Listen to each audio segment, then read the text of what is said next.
मोहतरमा उज़्मा कारदार साहिबा, उसूली तौर पे मुझे आपकी जानिब आना चाहिए, लेकिन अगर आप इजाज़त दें तो मैं राना अरशद साहब के पास 1 मिनट के लिए महज जाना चाहता हूं।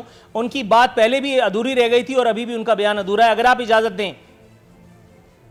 जरूर जी, जरूर। Thank you ma'am, thank you जी। राना अरशद साहब, सर आप उसे एक अंदोनाक वाक़े की जानिब इशारा कर रहे थे जो आज मरियम औरंगज़ेब, मुसद्दिक साहब और शाहिद खाकान अब्बासी साहब के साथ पेश आया। शाहिद खाकान अब्बासी साहब जैसा आदमी आज उन्होंने ये कहा कि अगर व्हाटएवर, मतलब जो भी हो, मर्द हो सामने आओ, एम्बुलेंस में जाओगे। मुसद्दिक साहब बाकायदा हाथापाई करते पाए गए। मतलब पाकिस्तान की तारीख में ये दिन हमने इससे पहले देखा नहीं था। मैं नूरुल आरफी साहब गुजारा ये करूंगा, मैं खुद एक पॉलिटिकल वर्कर हूं और मैंने जब मैटर मेरी कोशिशें बहरहाल रायगा चली गई। राना साहब आपकी आवाज़ एक दफ़ा फिर गई। मोहतरमा उज़्मा कारदार साहिबा, मैं आप ही की जानिब आ रहा हूँ। मैडम, इस एक वाक़े पर ज़रा तबसरा फरमाने की कोशिश करके देख लीजिए। शाहिद खाकान, मरियम औरंगज़ेब, मुसद्दिक मलिक के साथ जो कुछ हुआ, नारे लगाते हुए लोगों ने, इमरान खान साहब की मिदद फरमाते हुए लोगों ने, जाहिर है कि वो रॉ के लोग तो नहीं थे, वो KGB और मोसाद के भेजे हुए कारिंदे भी नहीं हो सकते। वो यहीं इसी सीने ज़मीन पर चलते फिरते मेरे और आपके भाई बहन थे। उन्होंने ये जो भाईचारा निभाया है, इस पर किस अंदाज में आप तबसरा फरमाना चाहेंगी? नूरुल आरिफीन, देखें, जो वाक़या हुआ वो नहीं होना चाहिए था, अफसोसनाक है। हमें एक दूसरे के लिए स्पेस देनी चाहिए, हमें टॉलरेंस और बर्दाश्त एक दूसरे के लिए पैदा करनी चाहिए। लेकिन हैविंग सेड दैट, जब आपको पता है, जब कारकुनान जब बाहर निकलते हैं और जज्बात अरूज पे होते हैं, तो थोड़ी सी भी जो चीज़ होती है ना, वो मुश्तिल हो जाते हैं जज्बात। और उस वक़्त वहाँ पे ये नहीं कि कोई लीडरान से उनको कोई इंस्ट्रक्शन मिली है, वो वैसे ही आपको पता है फिर वो गुत्थम गुत्था वाली कहानी हो जाती है। होनी नहीं चाहिए, बिल्कुल नहीं होनी चाहिए। हमें एक दूसरे की जो सियासी जो गुफ्तगू है या जो बिहेवियर है, वो रिस्पेक्ट के साथ विद इन बाउंड्रीज जो है रखना चाहिए। आज जो हुआ वो नहीं होना चाहिए, लेकिन मैडम साथ साथ ये भी तो है, ये भी एक अनफॉर्चुनेट रियलिटी है कि जब कभी भी कोई एंकर तहरीक इंसाफ के हवाले से कोई तनकीदी प्रोग्राम कर देता है, कोई तनकीदी तज्जिया तबसरा कर देता है, तो उसके बाद कौमे यूथ हाथ धो करके उसके पीछे पड़ जाती है। इज्तिमाई तबर्रों की महफिलों का इनेकाद किया जाता है। खुद मेरे साथ पिछले कई दिनों से जो कुछ हो रहा है, गो के इससे मुझ पर तो कख भी फ़र्क नहीं पड़ा।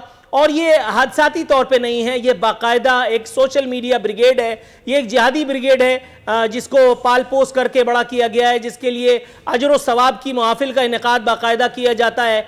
उसकी सरबराही उन महफिल की कौन करता है, मेरे ख्याल है आप बेहतर जानती हैं। उसके लिए सरकार ने बाकायदा एक बजट भी रखा हुआ है। तो आप यूँ हाथ झाड़ करके तो बरी जिम्मा नहीं हो सकती, मेरा ख्याल है।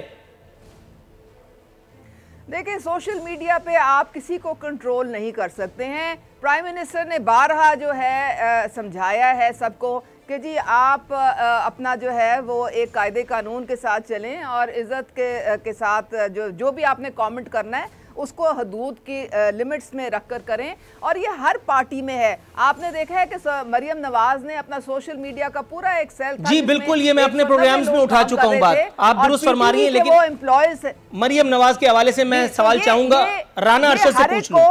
ये हर एक को देखें, हमें अपने लोगों को सही तरीके से गाइड करना चाहिए। Got your point ma'am, got your point. जी राना अरशद साहब, अनफॉर्चुनेटली आपकी आवाज का बड़ा मसला चल रहा है। चाहता हूं नूरुल आरिफीन साहब, मैं ये अर्ज करना चाहता हूं कि एहसन इकबाल साहब और शाहिद खाकान अब्बासी साहब जो हैं वो कमिटेड वर्कर हैं मुस्लिम लीग नून के, और वो भी स्टूडेंट सियासत से होकर आगे आए हैं।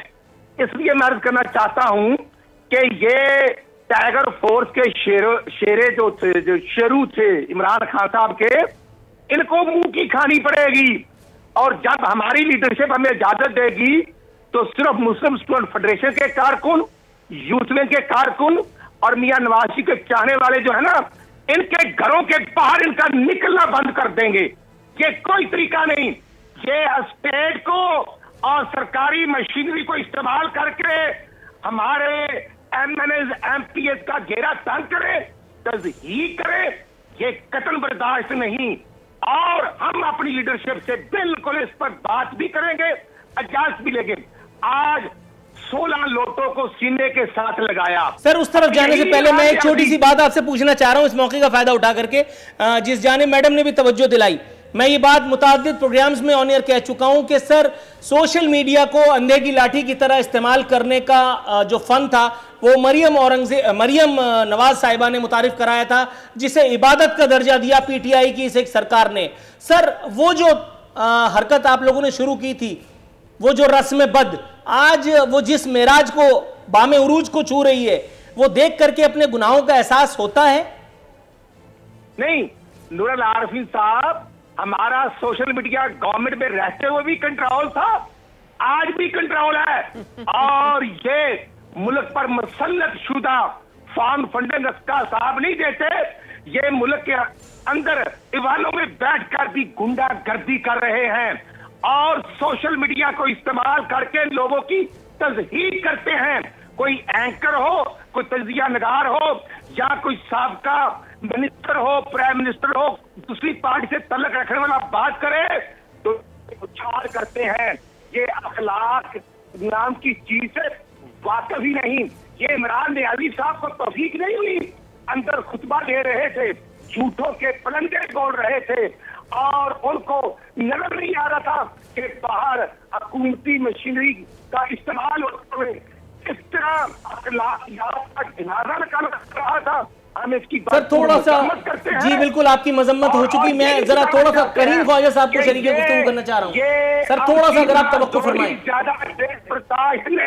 राइट सर, राना अर्शद साहब थोड़ा सा तवक्कुफ। पूरे पाकिस्तान।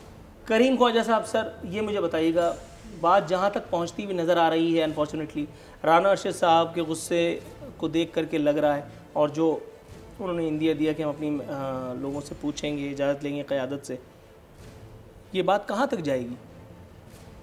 देखें, यहाँ जो बड़े सगीर में पॉलिटिक्स स्टार्ट हुई थी अंग्रेज़ दौर में, वो नॉन वायलेंट पॉलिटिक्स थी, वो मुस्लिम लीग की हो या कांग्रेस की हो।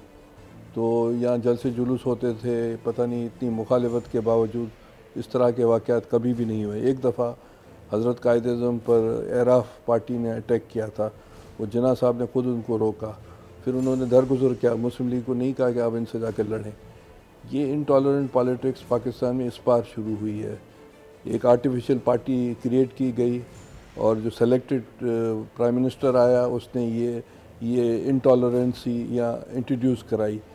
माजी में अगर हम जाएं तो हिटलर मेजॉरिटी से नहीं आया था, उसने इस तरह की इनटॉलरेंस पॉलिटिक्स यूरोप में की, स्पेन में भी फ्रांको ने इस तरह की, मसोलिनी ने इटली में की। पाकिस्तान में इस फाशिस्ट ट्रेंड का बुनियाद रखने वाले वो लोग हैं जो आजकल हुकूमत कर रहे हैं और जो उनको लेकर आए हैं। इस ट्रेंड को जो है हम चाहेंगे कि आगे नहीं बढ़े, ख़त्म हो और एक टॉलरेंट माशरा हो जो जिन्ना साहब ने यहाँ बुनियाद रखी है। अब आगे क्या होता है आई डोंट नो, मगर इस इनटॉलरेंस की वजह से पाकिस्तान को बड़ा नुकसान होगा। सब्सक्राइब करें और बेल दबाएं ताकि कोई खबर रह न जाए।